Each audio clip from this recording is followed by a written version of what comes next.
ProWrestlingSheet.com.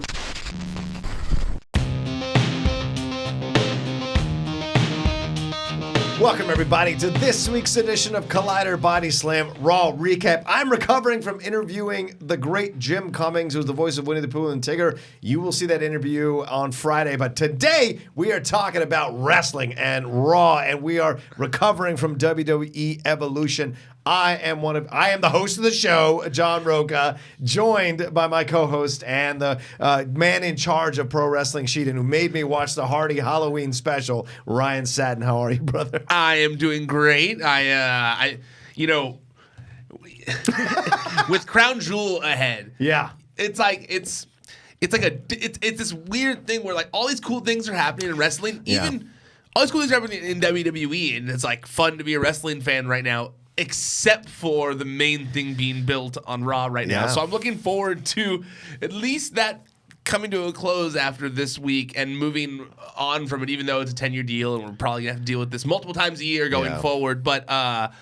But yes, the Hardy Halloween thing and Evolution, like you said, I mean, two really, really fun wrestling-related things that happened in the past few days. If you didn't see the video that he's referring to, it's on the YouTube channel, youtube.com/c/wrestling sheet. For those of you who are already watching along, just go check it out. It's in the videos section. For those of you who are listening, like I said, youtube.com/c/wrestling sheet. You can go check it out there. Basically, I'm not up to date in this whole watch along culture that people are into, but it's a thing that people are doing. So if you want to watch with us as if you were sitting along beside us, go check out the video that we posted. We tell you exactly when to start watching, so you can watch when we watch. You can react along beside us. People seem to have enjoyed the video so far. Ryan, people want to hang out with you. I don't know what your problem is, man. People want to hear what you think about things that they're watching. So there's nothing negative. No, it's not a negative thing. I've never done one of those. I never watched a watch-along thing, so it's a foreign concept to me. Because you're not the person who watches the watch-along things. No, I'm like you're the person who creates them so people can watch along with you. I guess so, yeah. That's how it works. No, it's similar to like the video gaming thing, too. Like, like I've never sat there and watched someone play a video game except for when I am having trouble passing something and I need help to get through it. And I'm like, I look it up and then some 12-year-old explains it to me and I feel stupid. So in Dutch. Yeah. But I loved the Hardy Halloween special. Yeah. I thought it was very fun. I also very much enjoyed Evolution. We were talking about where we should bring it up the show. We can bring it up here since you brought it up at the top. Okay. Well, you brought it up at the top anyway. I just wanted to give him a tease. It's okay. I loved the show. Yeah. I thought it was one of the best pay-per-views of the year. Watched it again this morning at 5 a.m. Before I came into work. You love watching pay-per-views before work. I do. I love because it stays fresh in my brain. You'll get old too one day, and you're like, I forget something because I watched it 2 days ago, and I like to refresh because things. No, that I'm already me, at that age. I do the same thing. Don't worry. Things that interest me when I first watch it. When I watch it the second time, I can focus on other things that I might have missed. Totally. And I enjoy watching it. Like, I really enjoyed that pay-per-view should have had way more publicity and press and set up for it. I did hate that Stephanie had to use her speech to introduce the whole freaking thing. I hated that. But other than that, I really appreciated the effort, the dedication, the booking of the show for the most part worked. And so in the long run, I thought this was an incredibly great venture. I hate that we just moved past it and we're moving on to Crown Jewel, but there were so many good matches, so many great returning people that I guess either missed my mind or I didn't know about. Kelly, I didn't know she was coming back. That was great to see her. Molly Holly, was so happy to see her. Blaze, all those great people that came. Michelle McCool, it's so much fun to see that mixed in, and the Iconics actually were funny and did their thing that they had to do. But, it was it was all about the Becky Charlotte match. And the Ronda match was great as well. I enjoyed it.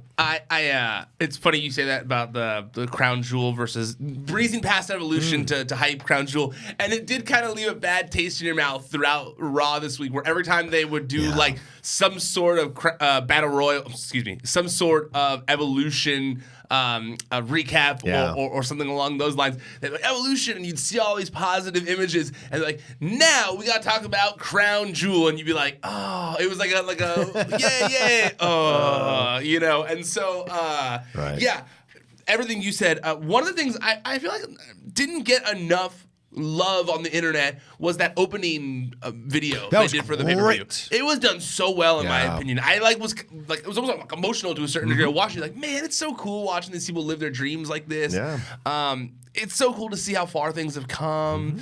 And how quickly, dude. Yeah. And I don't mean quickly in terms of overall, but over the last few years, how quickly women's wrestling No, has I think become. totally. I mean, yeah, absolutely. Yeah. I mean, it happened fast. Definitely happened fast once they got behind it. Yeah, I mean the booking of it, I didn't really understand that concert thing in the beginning. Yeah, that was a whole reference to her being what she was at WrestleMania for Nakamura, because she's the one that did guitar, and she's like one of the premier guitarists in the world, and she's female, so they were just because they have a relationship with her, they brought her in to do that. But Random. I agree, It was random. Yeah, it was. It Very would have been like random. starting out the show with Maria Menounos. Like, we get it. You guys are friendly with someone who has some relevance in another entertainment medium. Fair. But I don't know if I necessarily care about watching them do it. Especially at the top of the show. Like, I was like pumped for wrestling, and then all of a sudden there was like this rock concert going on, and I didn't really understand it. They could have at least gotten the girl who did the theme song. The girl group. I believe that they said it slaps. That song slaps. it You was know, a good I'm into song. it. I'm into it. That song's cool. Yeah, it worked I'm for the probably gonna get pay-per-view. made fun of for saying that, but I like it. I thought it was a cool song. And not that I like the song, the slaps part. Then as I said, it didn't sound right. Okay. But yeah. So I really enjoyed the show. I saw people complain about some little things like the lighting or the LED stuff not being on the ring, and that didn't bother me at all in the slightest bit. Honestly, that stuff didn't really stand out to me or anything like that. The set looked fine. I kind of liked that it had a takeover like vibe with the lights down. It felt like a combo of Takeover and All In. Right? It felt like that. I was watching it because Like female all in with a takeover vibe. Yeah. because it was lit in a very unique way that I've never seen the pay-per-views of WWE be lit before. I don't know if it's Nassau Coliseum or whatever they did, but it had a weird lighting aspect No, to they it. do that for like the house shows. And Okay. if I recall, like when they did that Japan special in the middle of the night with Brock Lesnar, it was kind of similarly lit. Right. They tend to do that, I think, for the more of the house shows. But still, I liked it. I thought I don't mind when they do that in the slightest bit. I think it brings. I like when it has a little bit of a different look to it. Yeah. Yeah, so I didn't feel like it was like, I saw people being like, oh, they slighted the girls by, not giving them the house show setup. And it was like, I didn't mind it at all. And I think a lot of people thought that Triple H was kind of running things since it had a takeover-like vibe to it. But then I put up the story yesterday because I started asking around. And I didn't want to call it exclusive because it should be an obvious that Vince ran his own show. But I thought it was worth noting because I think a lot of people were wondering if Triple H kind of ran the show, but Vince was in Gorilla. He was hands-on with everything. He was, for all intents and purposes, he was doing what he normally does at the show. And so I thought that was kind of cool, considering Vince doesn't necessarily have the greatest track record when it comes to women's wrestling. Truth. That is evolution in itself. The fact that Vince McMahon was able to kind of like put on a show put on an all-female show that a lot of wrestling fans are calling one of the best pay-per-views of the year. I agree. I wasn't bored at all. No, me neither. I was surprised. I thought for sure that the 6-woman tag might bore me, or the battle royal, whatever it is, the battle royal they had would bore me, and it wasn't. I was right there. I was right there with you. I felt the exact same way. Like I was like, well, Trish and Lita, are they really gonna be able to go? Yeah. And then they give them 30 minutes or something like that, and they open it with like a 30-minute tag match with Lita and Trish, and you're like, okay, just that alone. While I was watching it, I was thinking to myself, when do you see that long of an opening female tag match, all women, that long, that good, where they're given time to develop a whole, to tell a story in the ring, and then on top of that, you're like, man, there's gonna be like 6 more of these matches, you know? Like, cool, hell yeah, let's do this, ladies. They gave Alicia half an hour. That's crazy. I was so happy in that way because, I was afraid they were going to make this a shorter match because Alexa wasn't part of it. Totally. Which got announced, 2 or 3 days before? Because the day before. Because of the concussion thing. But having her come out was brilliant. Have her come out, introduce, it's great. It gets the crowd hyped up. Then you bring them out, and the match was great. And Mickie was great. I think Mickie was like, this is like Rock facing Hogan. Her fighting Trish again. Like after so long. Oh, I guess it's like Sting and Flair. I would say Sting and Flair. Even those are, I would say because that's a little high praise. Well, those are some legend. I'm just saying. Who's the greatest female wrestler you would say ever legendary? I mean, obviously Lita and Trish against each other. Lita and Trish against each other. Mickie was always the main villain to Trish. It was not Lita. Yeah. Lita was always involved in the other stuff and there was just more involved here. Between those two. Sure. That seems like a bold That seems like a bold comparison to say to compare those two to Flair and Steamboat and who's the other one you said? Flair and Sting. Well, I would say not Rock Hogan. Sorry, Flair and Sting and Rock and Hogan. And by that that's I mean some big comparison. By that I mean is like they fought years ago. No, I get what you mean in terms of like they are famously known against each other. Well, they're coming back to fight put again. It on that level. I mean, people would say Rock Hogan one of the best matches of all time. Like, all right, fair enough. I don't want to say Rock Hogan, but certainly it feels like Flair and Sting fighting again like 15 years later. That's what it feels like, that kind of rivalry. I see what you're saying. And the woman's side, yes. which really, who thought was going to happen? And I will say that was really cool for me while watching that match. I completely feel, as someone who very vividly remembers when Mickie James came in as the stalker or the obsessed single white fan, female thing. With Trish Stratus. It was cool seeing that again. I dug it. I liked it. And you know what? I saw Trish did an interview earlier in that weekend with Kathy Kelly, and they were like, you had a month to prepare for the Women's Royal Rumble.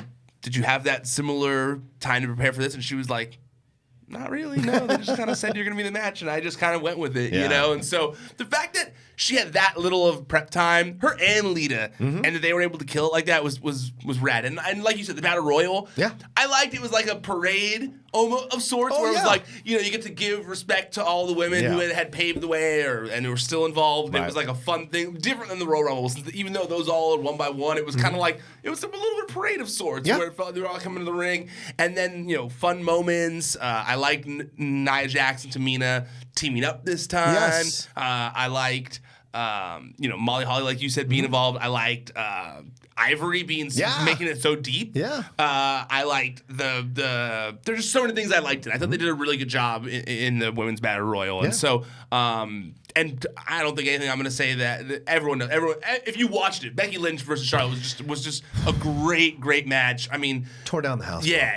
It's like, man, if you didn't watch it, you should go watch it. Yeah. Me recapping it here is not going to do it justice. You should go watch the match. It was a very, very entertaining match. Yeah. And like you said, I personally liked Ronda Rousey versus Nikki Bella. I think they put on a very passable main event. I think they both proved that they deserved that main event. I think that they both, they both showed why they were there, and I was into it. Yeah, as a longtime Bellas fan, it was cool just to see them in the main event of a pay-per-view. I tell you something, watching that match, I came around on Nikki. Like, I wasn't 100% sure on Nikki coming in and taking this spot and doing them, and she wrestled a hell of a match, man. Yep. Hell of a match. Yeah. And they made it believable. Yep. Right? What they could do against Ronda. Like, the twin magic worked in the way that makes sense. The hitting against the post, all that kind of thing, everything they did to kind of turn it around on Ronda. My only complaints, I think, are that Ronda doesn't feel like a face to me. She really doesn't. The constant talking is like, that's not. I get it. People were trying to say, oh, well, what about what Austin did in the Attitude Era and the Rock? You never caught those guys talking a whole match to somebody. You just never did. She was exacting her revenge at every second that she was in that match, and that to me was mind blowing. I've never seen a face character do that, so it was interesting to see that kind of twist and jump. But the fans love it, so who am I to say anything? I think that when I was at when I would go watch PWG. And I'm going to mention PWG later in this episode too, but so this will be the first of two PWG drops. But Kevin Owens, I feel like Kevin Owens could kind of have been considered a face at the time. Oh, okay. Kevin Steen, and he was notorious for that. And now he was a anti-hero, Stone Cold style, but and it's also a very different atmosphere. I mean, it's as big as this room almost. Right. It's larger than this room, but it's small. And so when he's talking shit to the crowd, and you can hear him talking to the guy, talking shit during the match, it's different. But I love it. So it's something that I like seeing the anti-hero kind of person do that. I don't know if they necessarily are trying to. I don't think they're trying to position Ronda Rousey as an anti-hero. No, I think it's more. Like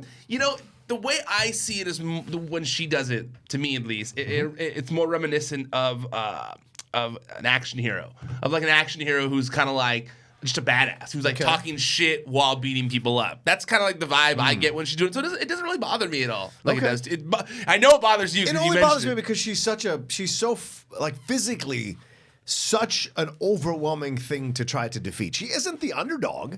She is the overdog, and to have the overdog beat you senseless and talk shit to you as she's beating you senseless, to me, does not seem like a face situation. If she was an underdog who was fighting back and talking about, like Becky and Charlotte talked to each other throughout the whole match in certain moments, that works. But with Ronda, such an overwhelming force, it just seems weird. Like if the Big Show was beating you senseless and like constantly talking shit to you, you'd be like, "What the fuck? This seems weird." Like a face. This seems weird. So but you think it's overall, like punching down almost? Yeah, it feels like you're punching. Like you don't need to talk all that shit to Nikki. You're already dominant. You're already so above her. You're already Ronda Rousey. Yeah, exactly. You're Ronda Rousey. Yeah. So but overall, I thought the match though was really well done. Yeah. I was surprised how much I enjoyed that match. And I want a Bellalution flag for my desk.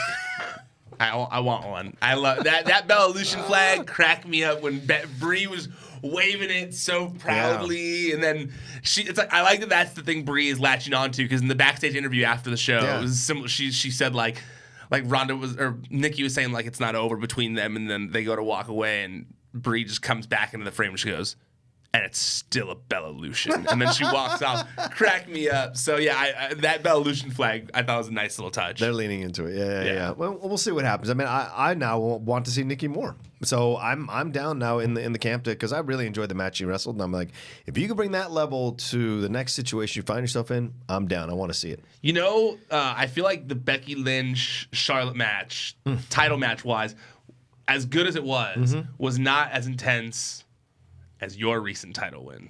Oh my God! What, dude? Segue. I listened to that while I was driving into work today because for those of you who watch these or listen to these, I told Rocha he's not allowed back in here if he didn't represent and win the title, and I learned that he left the title at home. I was going to have him hold it up here. I had planned to have him victoriously hold it up here and represent for the Outlaw. I apologize. But I understand. Over my bed. I understand. I would do the same thing if I was title holder. So I get it. I get it. You don't always want to bring the belt with you everywhere. So you're a champion now. So, but man, dude, that was crazy. I was listening to that on the way in, and I was thinking, because I'm so hit or miss when it comes to those questions. Like sometimes I get all of them. Sometimes I get none of them. Yeah. Sometimes I'm right in the middle when I'm listening along. And I was following. I was kind of with you guys for the most part. And then at the end, it just got so intense. I can't believe, even though you won, I was so mad when you said it was Ben Stiller and the Cable Guy. Like, I was mad too. And you said it so fast and so quickly, and I was like, that's an easy one. That's an easy one. I just got confused because he directed the movie. Yeah, he did. So I was so confident. And then when you were so in your confidence, I said, wait, it was Matthew Broderick. And then I was like, wait, he's so confident. Am I wrong? And then they said you're wrong, and I was like, oh, okay, good. Yeah, okay. Whew.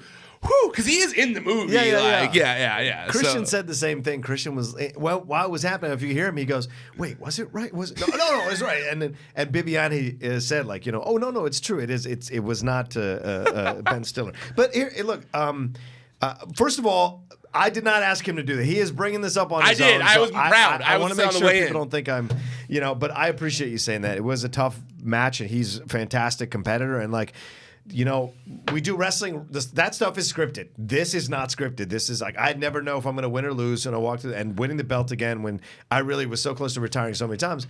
It was a blast. And Bibiani is a fantastic competitor. And all the shit I said about him before, you got to take all that back and just say, you got to just respect the guy. And he really brought it. And we went toe to toe.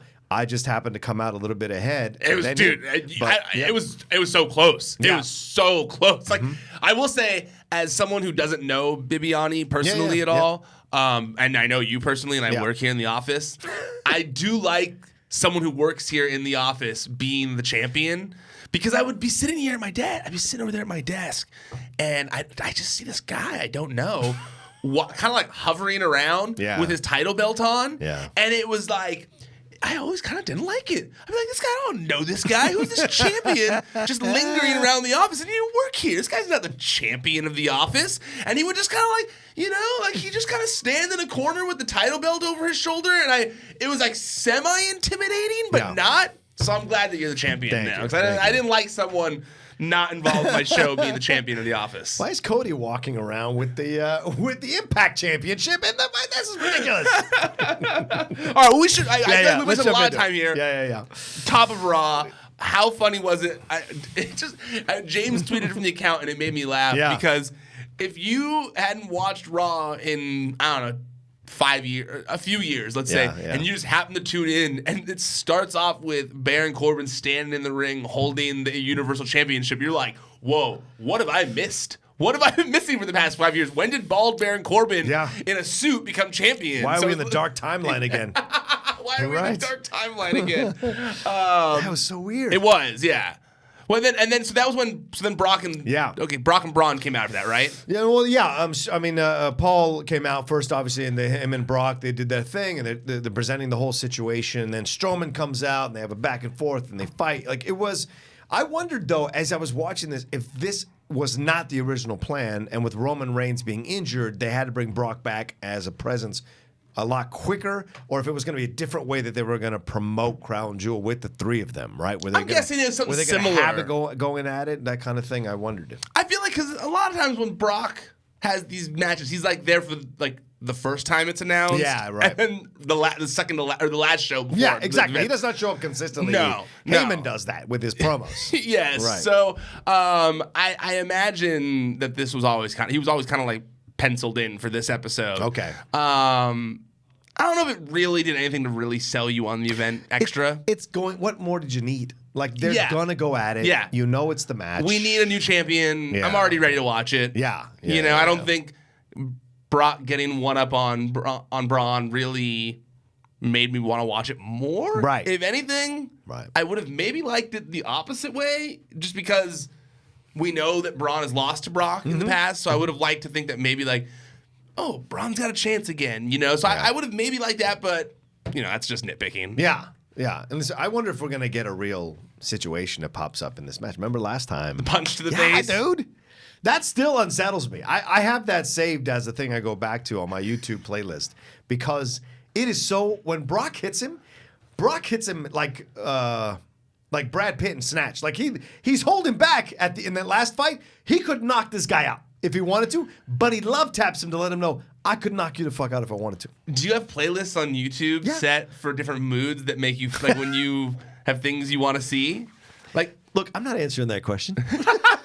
What mood do you need to be in to go back and revisit Braun getting punched in the face? Like, what does that do? I save certain moments or certain videos that have certain moments in them because I just enjoy seeing that all go down. Like, I still have saved Kurt Angle, King of the Ring versus Shane, and the constant attempts to throw him through the window.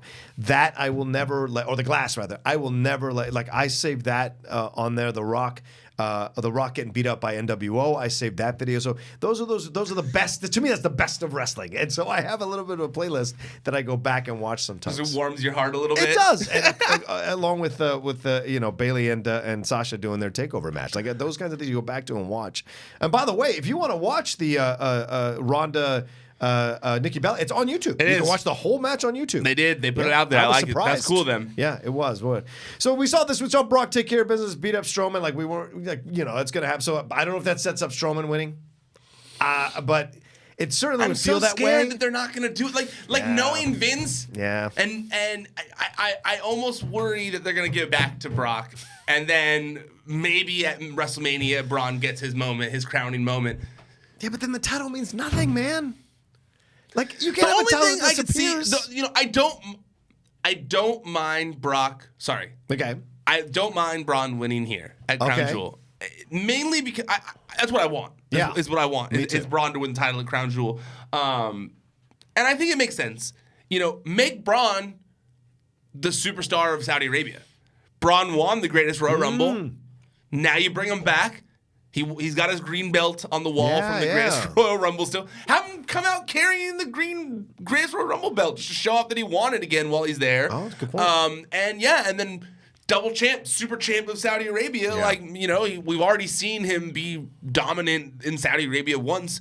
Might as well make that, if we're going to be going back there for the next 10 years, might as well make that bronze dominant place, Yeah, sure. I'm cool with that. Yeah, and then no women are allowed near him.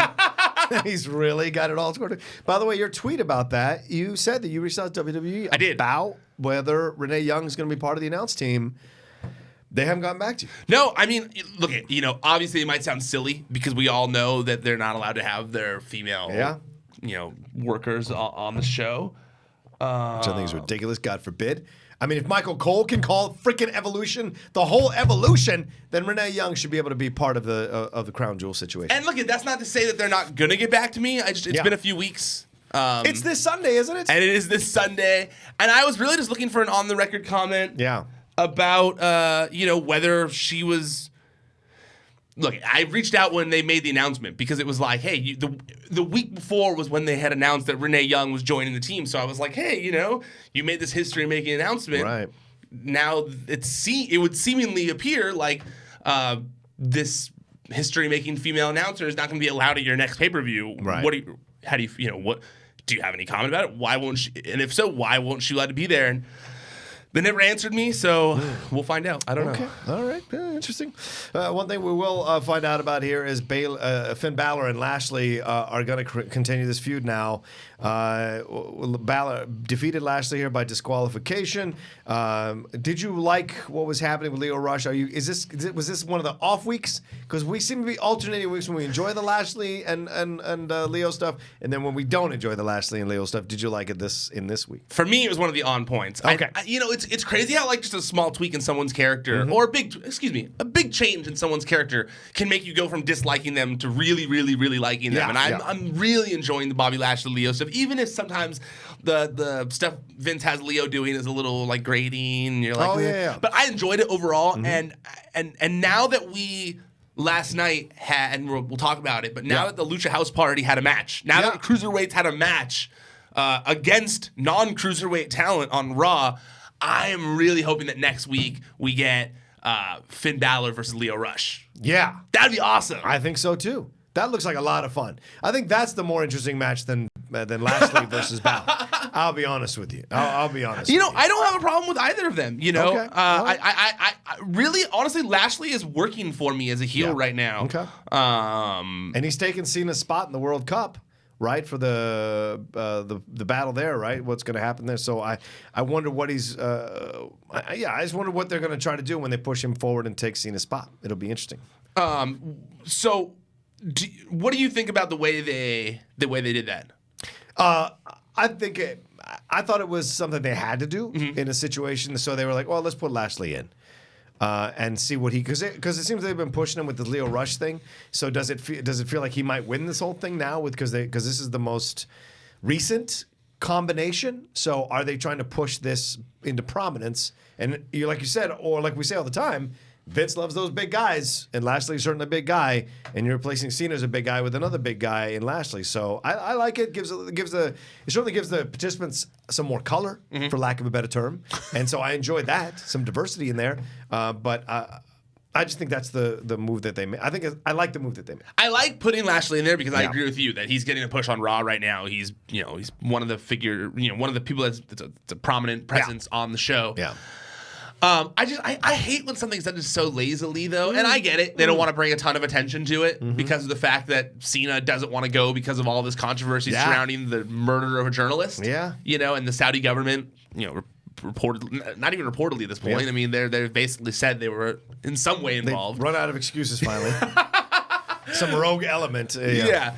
So, I'm glad that Cena took a stand. I'm glad that Daniel Bryan is also taking a stand. I was able to confirm that he has told WWE management he doesn't want to be in the show either. I'm sure Brie gave him a look.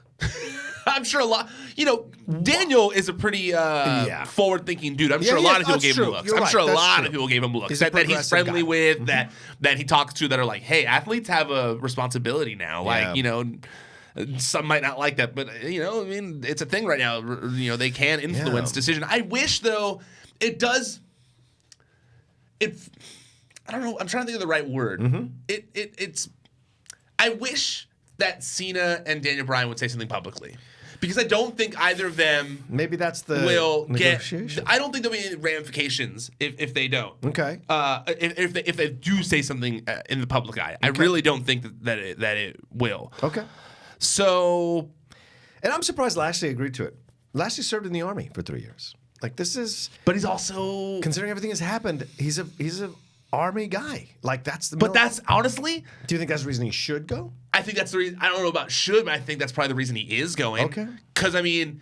That's the argument. Protest well, that's the argument, though. Exactly. Is he's not going to protest the government. Right. That's how I look at it. Is usually, and you served in the military, so you'd know more than me. But I wouldn't go. For the most part, that type of person, don't they usually do what the government? Kind of follow what the government is saying. Like if the government's still doing business with them, the government's saying that they're not these horrible people to a certain degree. Right.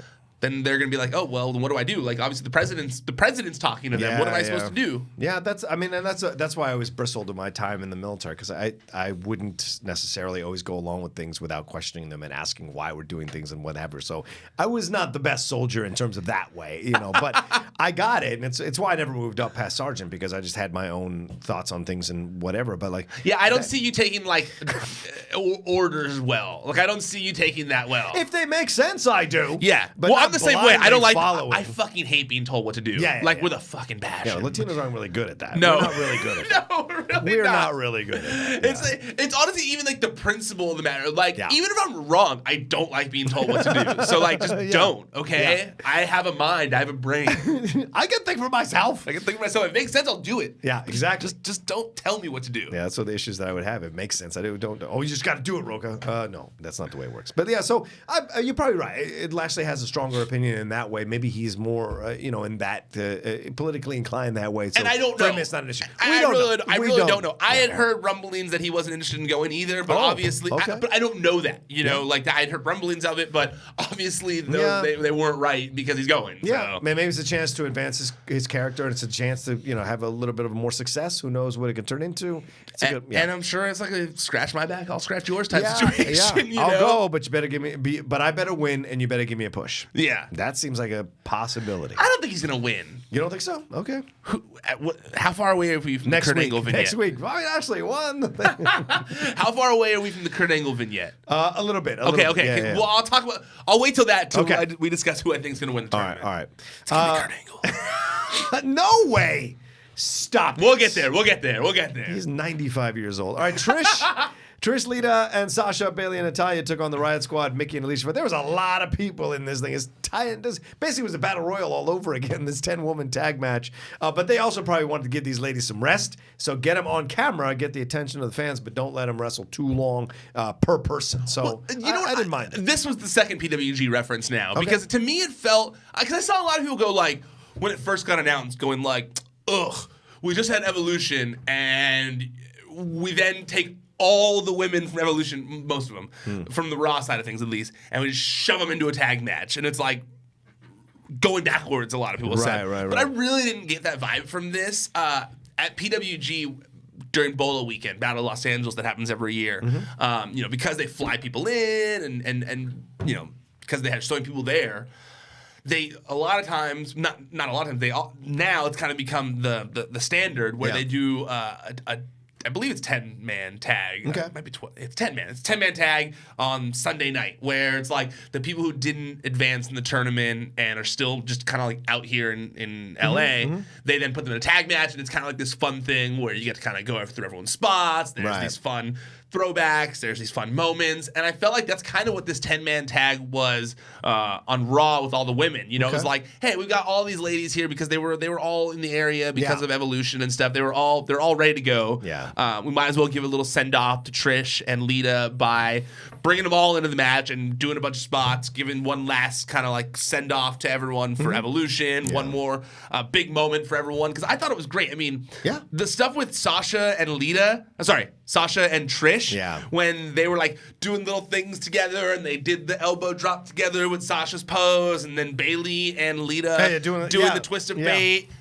That was so cool because if you followed those two women's careers at all, that they are lifelong wrestling fans, and I know that Sasha Banks idolized Trish Stratus. She talks about it, how much she loved Trish Stratus. But I also know that there's pictures on the internet of Bailey as a young child doing like the Hardy Boy stuff and wearing the stuff like she's Lita. Like she's dressed as Lita. So for me, as a Hardy Boys mark, I was watching it just going like, oh, I love this, man. Like, I love this, So it was like one of those things where you could like put yourself in someone else's shoes and you go like, God, imagine getting to do the finishing moves of the wrestler you grew up idolizing with that wrestler. Yeah, like you doing a big boot and a leg drop side by side with Hulk Hogan, Don't you even know? stop it. Me doing like a stunner with Stone Cold, like me and him, we're both stunning our bosses that we don't like, you know? Like stuff like that. I love boss here, I'm talking about old bosses. But,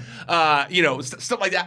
I couldn't imagine doing something like that. Like, that's like the ultimate dream. So to see someone doing that, for me, was just so cool. I don't even know the other word to use because it was just cool, man. I agree with that completely, and it was a great moment to end the match with those. Have those two dual moments near the end of the match. That was a lot of fun to have. And you're right. If you're a fan of the history of wrestling, these were great moments to watch, and it got the job done. And you're right. It's a big send off for them, and thank them for showing up. And the fans got to give them some love as well. You know, because these ladies get to come back only for a little bit, and then they're gone. You know, and it's the way it works. But they're all successful doing their own thing. So that's and they really looked like they hadn't missed a step, dude. Nope. Like it's crazy. It was insane. Yeah, it was crazy. Yeah. Well, Lita was even kind of doing the thong thing. Yeah. And you're like, man, go Lita, dude. Like, hell yeah, man. Like, I'm props. Yeah. She was sexy, man. She's still sexy. She's still sexy. Elias took on Jinder Mahal here with a little back and forth between them. And then Elias defeated Mahal by pinfall. Jinder, my God, Jinder is just a jobber now again. I felt so bad watching I'm so mad, dude. I know. I felt so bad watching it. I saw that he lost to Zack Ryder on main event recently, dude, what's too. the point now? And I was like, man, like imagine another former champion being treated like that. Yeah. They don't let Orton do that bullshit. I'm trying to think of another former champion who really got. It reminds me like a Jack Swagger. Or like Jack. But even Jinder had a bigger push than. Jack had a pretty. He had two pretty serious pushes when he first came in, and the We the People thing. We the People thing was huge. I guess the We the People thing was very similar to Jinder Mahal's run. He's still doing it at Lucha. The slapping of the thing and everything that he was like. I don't watch it. Oh, okay, fair enough. Fair enough. But yeah, he's still doing it. So yeah, it still carries over. He doesn't get that. He doesn't have that. But allegedly, he does not have the best reputation in the back. So that's Jinder Mahal? No. Jack Swagger. Jack, yeah. That's what I never heard that. I never heard that before. Okay, I've always heard really nice things about Jack Swagger. All right. Maybe I'm wrong. I don't know. Talk to maybe people, I'm wrong. though. I don't I've talked know, to a couple know? people. Maybe I'm wrong. But either way, Elias took care of business here, beating Mahal. But like, what do we do? With this situation, but the reaction to him walking the hallway was great. Yeah, I was gonna say. I feel like did we skip the promo? Yeah, sorry, we can talk. No, about it's okay. it. No, it's okay. It's okay. He did a lullaby dude, or whatever. Yeah, I feel like. Look, I was always kind of like you with the Iconics when it came to Elias. Not as hate-worthy, but I was always kind of like, I don't see it. I don't hate the Iconics. And you do. I just want them to be better in the ring. But you know how? I like the I'll say that. skills. More reminiscent of you and Carmella. You know how like you That's and Carmella, fair. you were like super not into it. Yeah. Fair. Why is she getting all this attention? And then finally, recently, you kind of had this like light bulb go off, and you're like, nah, I see it now. Yeah. I think it finally took face Elias for me to see like, oh, you know what? They actually really have something here. What? Like where I was like, man, Wow. because I mean, when he was walking the hall, he was just getting such a huge reaction. Oh, yeah. And it was almost like, man, when he is able to drop the actual guitar, when he's able to somehow become Elias the wrestler and not this, and I know it's a character, but when I'm trying to think of like what it compares to, but like if he could somehow just drop that and be him, that character, without having to sing every week and just Cena, like that's what it's reminiscent of. Honestly, and I'm not saying that Elias is going to be the next John Cena. But there's potential there.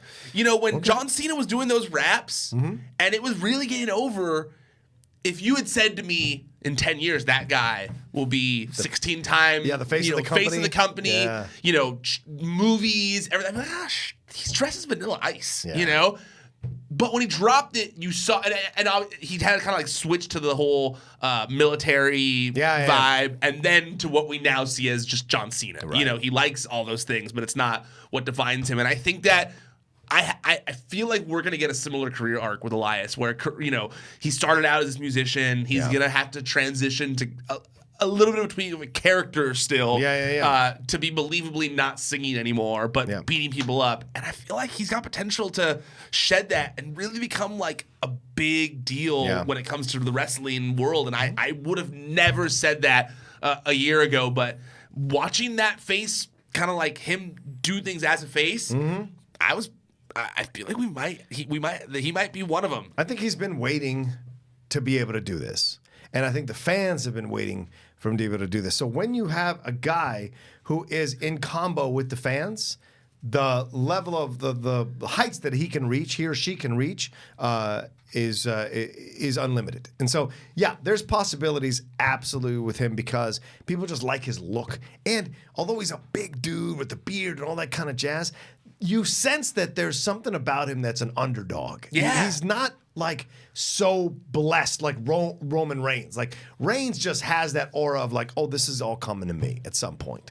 With Elias, you feel like he's going to have to work harder than everybody else in a way because he's got that sensibility that he doesn't feel like he's over, like he needs to feel like he is. He doesn't know it. Well, you know what I think it is? I think that. part of that is him being part of the NXT culture. He was there with all those indie guys. Yep. And they all surpassed him in NXT. Yeah. They all went up there. And at the end of the day, like, he's getting a bigger limelight than a lot of those guys that he was in NXT with. And I think it gives him that little bit of a chip on his shoulder a little bit. You know, it's not like we're sitting here talking about how Elias is one of the greatest wrestlers of all time. I don't think we're talking about Elias's ring prowess very often at all. Yeah, no. But when it comes to a character, like, I look at it and I go, like, if I had to, like, look at everyone on the roster and go, like, do any of these guys have potential to be a Cena-like person or a Cena-like presence or a Rock-like presence? Elias is really one of the only ones on the roster where you go, like, that guy is literally brimming, like, filled to the brim with charisma and confidence. And I think that's why it exudes so well on TV. That all exudes on TV, and you go, like, I got something here. Like, Vince, and it's interesting to me, too, is that we talk about, you know, everyone loves shit on Vince. We all love shit on Vince. Of course. And we all love talking about how, like, it seems like Triple H really gets it in NXT. Yeah. But Elias is someone who I don't think he saw, like, everything in, you know. I don't think that he kind of brushed to the side after he debuted in NXT.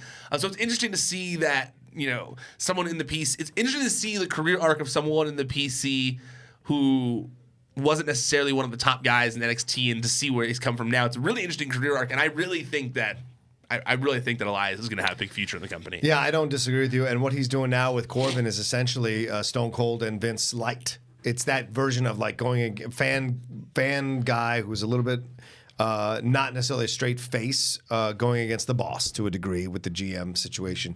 But I think the one last thing I would say about Elias, he feels like that Jake the Snake type of vibe. He's got those contingent of wrestlers from that time in the 80s and early 90s. He feels like a throwback to that. I can see that. Absolutely. Fans want to get along with that. So yeah. He's just someone, he's a presence. Yeah, he is. Very much a presence. Yeah. You can't deny that, bro. No. Yeah. The Ascension and Bobby Roode and Chad Gable teamed up to take on Akeem and Razor, whatever you want to say. I think it's Razor. Okay, Razor. Roode and Gable, they defeated the Authors of Pain and Ascension by the pinfall. Anything here, man? I mean, it was a better match than what I was expecting. It wasn't a bad match. Nope. And if they're care about the storyline, it's just they're not really like. I just don't like stop and start things. So it's like I don't. It's like we're really like.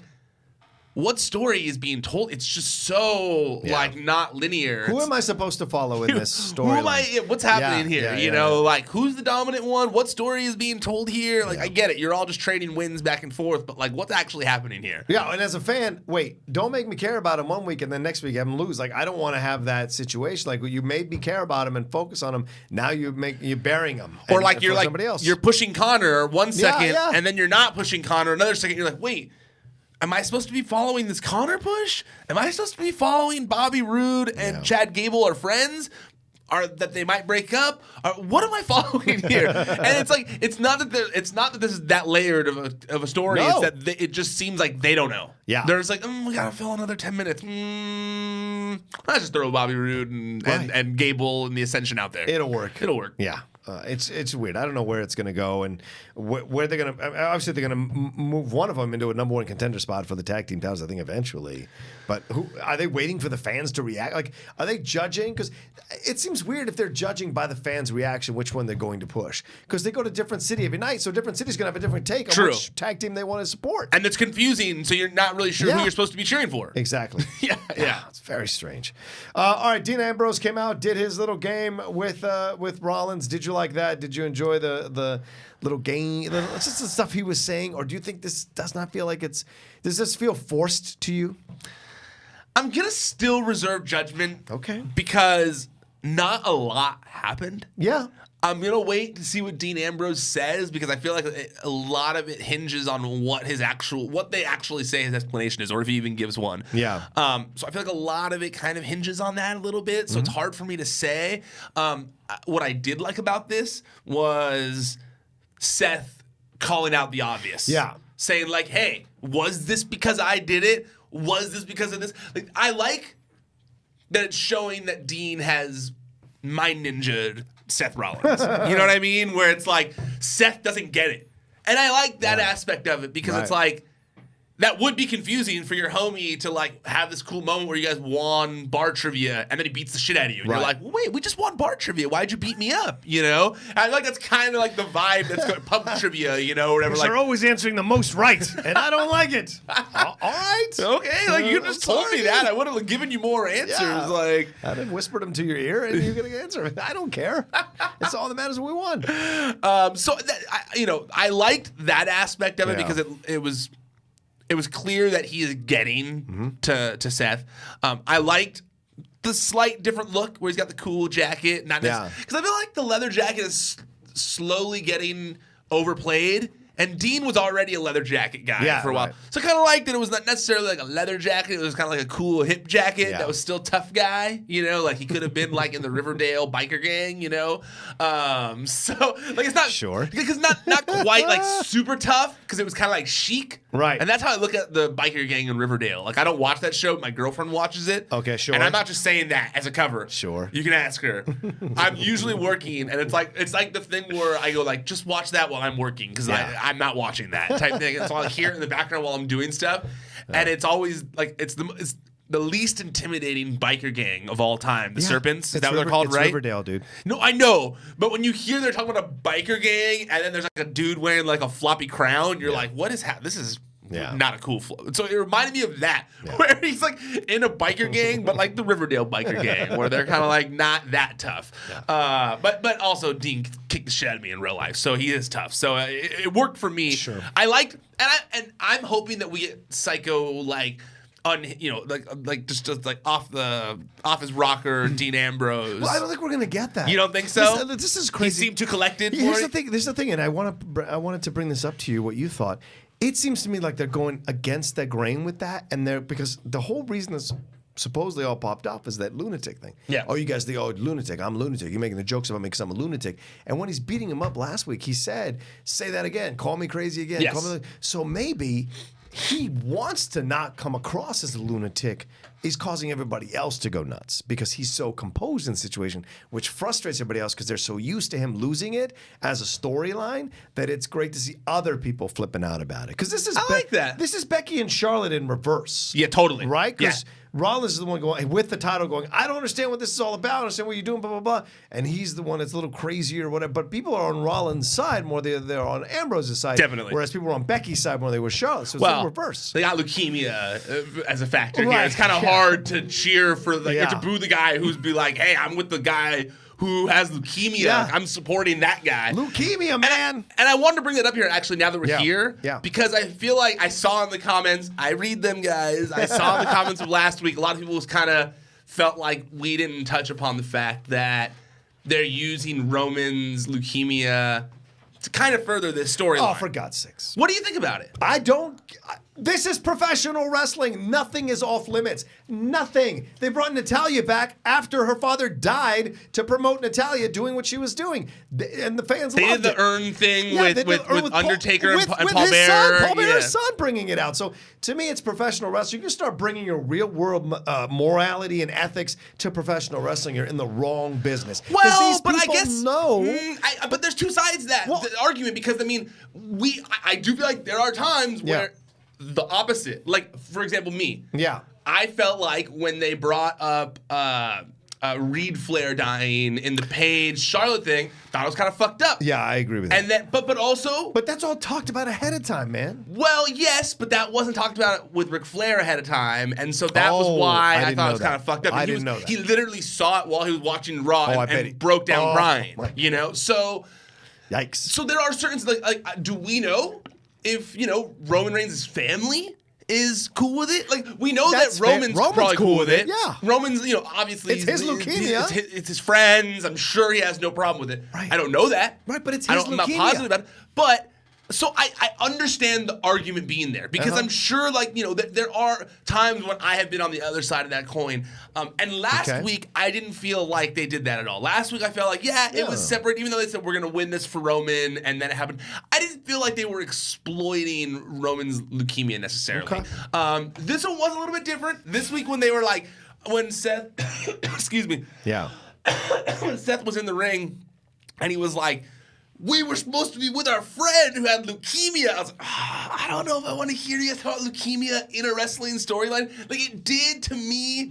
It was kind of like, but at the same time, I'm sure, like, well, this I would like to know, and I don't know this yet, and it's something I'm going to try to find out. But I would like to know if Roman is totally cool with it. If Roman's totally cool with it, I don't know why that little bit of info makes me feel more comfortable with it, but I remember, like, for example, when I worked at TMZ back in the day, I'm pretty sure, I'd have to go look it up, but I'm pretty sure, like, when that happened, I want to say I did a story, like, I don't want to out someone, so hold on, wait, Paul Bear Ashes TMZ, because I know I did a story on it, and I wanted to reference it. Paul Bear family signed off on CM Punk earned desecration. There you go. But I want to see who I spoke with, because I don't want. Okay, yeah, I just want to say I talked to Paul's son, and then like it'd be like sources tell us or something like that. And I'm pretty sure he passed away too, R.I.P. So, but I remember speaking with Paul Bear's son, who like told me like, nah, man, like they reached out to us, we talked about it, and for some reason, like knowing that little thing, I go like, okay, cool, I'm cool with it, Listen, So if Roman signed off on it before, I'm cool with it, Yeah, the Roman side of things is they're essentially the Von Erichs of the Polynesian world, you would say, because The Rock's involved here, right? This goes back 3 generations of wrestlers with Chief Maivia. Like, they're all involved in this thing. Rocky Johnson, they're all involved in professional wrestling. They get it. So to me, the family probably did, but even if the family didn't 100% sign off on it, if Roman says it's okay, it's okay. You know why? And it's a wrestling family, so yeah, you're right. Yeah, and that's what I'm saying, because it's Roman's leukemia. No matter what his family thinks, it's Roman's leukemia. Yeah, so Roman has a right to say if they can use it or not. So is that why you think it's different than the Reed Flair that's kind a of whole, thing? Because that's like Reed can't speak for himself. Yeah, no, that's bullshit. Right, or someone using Hogan's son, what David with that car accident, like someone using Hogan's without Hogan's permission, that's horrific. If the Hogan's side says it's okay, then it's fine, right? That's the way I look at it, and it's because it's professional wrestling. Everything it elevates the game. That's why, like when the Bella Twins mentioned her getting kicked out of John, or Ronda said Nikki getting kicked out of John Cena's bedroom. I am 1,000% sure Ronda said, is it okay if I say this? Blah, blah, blah. You got to clear it. But this reminds me, like, when I had the match with Bateman, right? It was right after Christian had lost his brother. I dedicated the match to Christian because of that. Some people thought I was using that tragedy to kind of get in Ben's head. And I was like, what the fuck is wrong with you guys? Like, it's not a pre-written match. This is, who knows what's going to happen. I just want to play in honor of Chris because he gave me the shot to become the outlaw and be on the Schmodown. But some people thought, including Ben a little bit, that I was using it to try. And it's like, what's wrong with people's heads? They think this kind of stuff. So I think that happens all the time. Like literally all weekend, I was getting shit on for a very innocuous tweet where I was just like, I said something positive, and it was like, you don't have to kiss all the women's ass and blah, blah, blah. And it was just like, yo, dude, like, I'm just saying a positive thing because I'm just like, I was, I felt moved to say something about it. It was a cool weekend full of women's wrestling stuff. So, people are weird sometimes. People try to create shit that isn't there, man. Very much so. Yeah. Also, when we're done recording, remind me to talk to you about Kevin Von Erich. Okay. I love that. That's a great tease, Von Erich. Nia Jax and Ember Moon went at it in this match, went backstage, a backstage interview, and all of a sudden there was a match. Speaking of women in matches. But Nia won, defeating Ember by pinfall. They have good chemistry. Did you like this match? Did you think the match was like, should it have gone longer? Was there any point to this? Not really. She's the number one contender. Why is she? Yeah, I got that it was like chill until her time comes to fight for the I got title? that it was like the girl she knocked out or whatever they put in there, but excuse me, sorry everyone. Yeah, I didn't. It's not like I disliked the match. It's like I was just kind of like indifferent to it. Okay. I mean, maybe it's because I saw so many good matches, so many great matches the night before at Evolution, where I feel like this didn't really necessarily stack up to that. Yeah. Or even the 10-woman tags was so fun that I was kind of like, I just kind of like, it's kind of like it was what it was. It was filler. It very much felt like filler. I don't necessarily feel like Ember Moon's character kind of feels lost right now, in my opinion. And so people love her. She got a pop and a half when she came out. yeah, And that's all. but I just feel like her character's very lost right now. It would almost help to like turn her heel or something, because it's like I don't know what it is, but there's something. She just has to wait her time. There's something not there that's like hard for. And I think it's the losses thing. Like she's lost too many times to where it's hard to get behind her now. Yeah. What do you think though about the? Clearly they're going towards Nia and Tamina. What do you think about that? I think it's boring. Really? I'll be honest with you. Not because I don't like Tamina or Nia separately. I just think I think it's just going to be. If Prince Albert fought Tyrus, that's what I feel like. That's what I feel like. And both of those guys weren't they in a tag team? They did. Yeah, I was going to say if they fought with each other, no, they did. Because remember when he was what was his name? What, the Funkasaurus? No, yeah. Remember that time period when Albert joined up with Tyrus? Yeah, right. I forget what he was called. Prince Albert was called? Oh, what was he? He had he was like the hip hop something like what was it? Was he? It's just funny that you brought it because they definitely had. What was his name? That one must have been in my head. Yeah. Oh man, I'm mad that I can't figure it out. What was it? Was it the A-Train? A-Train. That was no. That was the other time. No. No. What Are you looking up his nicknames? Yeah, right I was now? looking at all his nicknames: A-Train, Albert, Baldo, Big Buford, Giant Bernard, Gigante Bernard, Jason Albert, Lord Tensai, which was ridiculous. The Mongolian Prince Albert, Russia Road, Sweet Tea. Sweet Tea, was it. Because A-Train was during the Attitude Era, I believe. Sweet Tea was when he was one of the Funkadactyls. Yes. Oh my God. Yeah, because he was Lord Tensai, and that bombed. It really so bombed. They changed him to Sweet Tea because he was Tensai. Yeah. Funny how cultural appropriation can bomb. It was so ridiculous when they did that. You know what's funny though is how One Man Gang was the '80s. You can get away with it. You couldn't get away with it then. What's funny is how much of an abysmal failure Tensai gimmick was. Yeah. But how it was probably the best thing to happen to his career since now, because of that, it brought him back into the company fold, got him down to NXT where he is now flourishing as the head coach. That's pretty cool. It is. So you never know where life's going to take you, man. I love that like the coaching staff minus Shawn Michaels for the most part the coaching staff is like not who you would expect to be coaching the people of tomorrow so well. Good like point. You wouldn't expect that Prince Albert is such a good coach, or Norman Smiley or William Regal. Like it's not like they were like the top tier guys, but they were the workers. You know, like the good, strong workers. And so it's just fun to see that. Like I like when you look and you go Scotty Too Hottie, Norman Smiley, Prince Albert. You know, when you look at that, the Red Rooster, and you're like, those are the guys. Those are the guys over there. It cracks me up. Well, I think it's real quick. It's because like these guys had to work really hard to get over. So they teach a work ethic to these young kids or young ladies and young men coming up in the performance center to understand like not everyone's going to be Triple H or The Rock or Stone Cold. If you want to carve out a place here, you're going to have a very strong work ethic, work on your character, and get and be willing and flexible to have your character have multiple names and change over the years. I also think that in addition to that you you have to be a good wrestler if you're successful at losing for decades. That's a great point. You have to come close so many times and make it believable. And it's almost like acting in a certain way where like the people who win Oscars are lucky. Yes. Like the people who the A-listers, as talented and as much work that goes into it, they're at the end of the day they got lucky. Yeah. Like they knew someone, they got in the right door, they got a stroke of luck. I mean, there are so many actors. There are millions of actors who, if they'd gotten lucky, that one little piece of luck, of course, it would have changed everything for them. But because they didn't, they had to grind it out with a bunch of small parts their entire career. And you go like, actors. Those character actors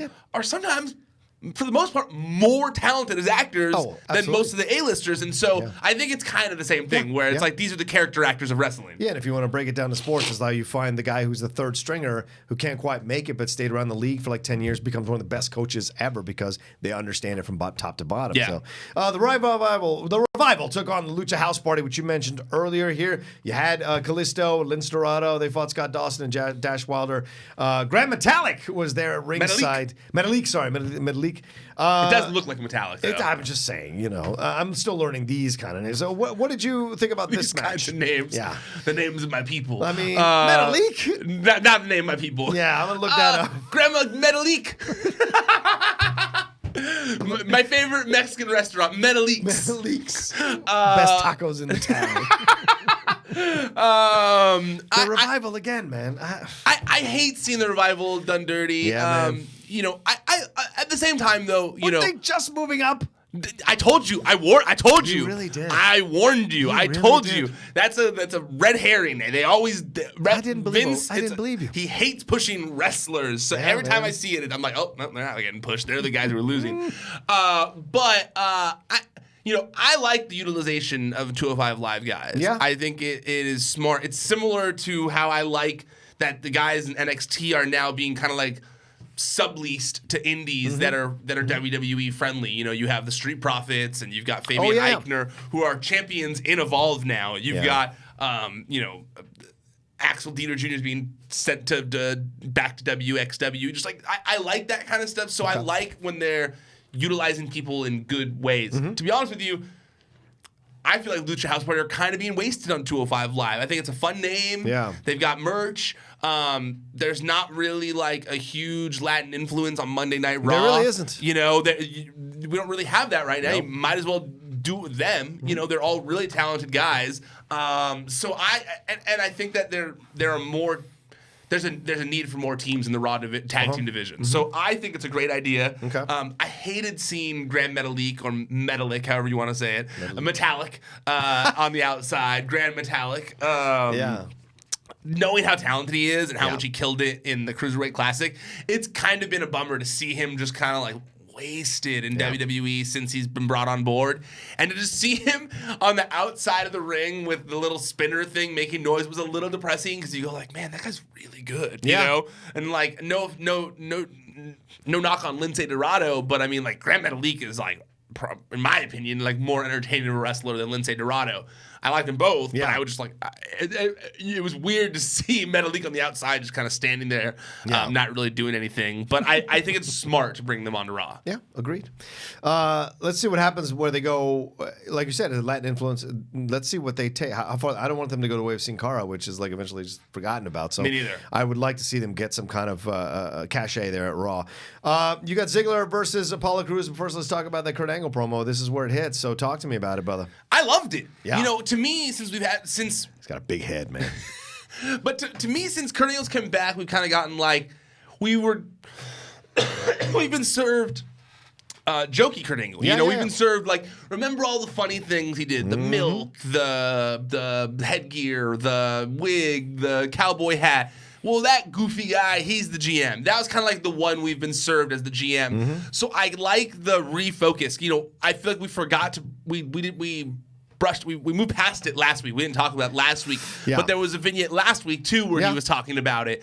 I like using Kurt Angle in this way to build him up as an actual threat again. I think it was necessary because he's been so jokey on Raw and because everyone kind of walked all over him while he was GM. It was necessary to remind everyone that Kurt Angle's one of the best wrestlers of all time. Yeah. You know, that he you know, he's legend. He's a living legend, you know? And so I think that for me, while watching it, I said to myself, I'd be cool with Kurt Angle being champion again. And maybe that's a crazy thing to say, but we saw it with Goldberg.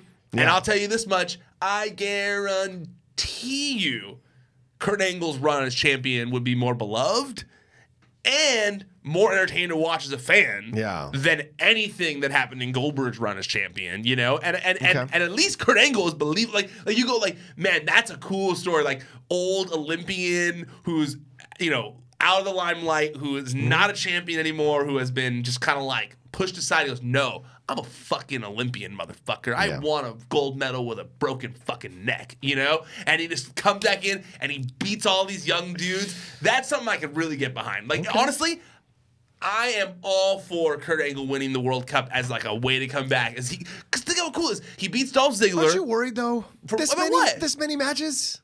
Nah, he to win hasn't the World Cup. Nah, no way. If he starts doing those, it's Kurt Angle. He, like I just said, but not 2000 he won Kurt an Angle. Olympic medal with a broken freaking neck. You were 4 years old when that happened, Ryan. I was unfortunately older, but I wasn't that much older. Thank you. That's what I'm saying. He was a long time ago, man. We're into like the King of the Ring was 2000. He was referencing. I'm like, that's 18 years ago, son.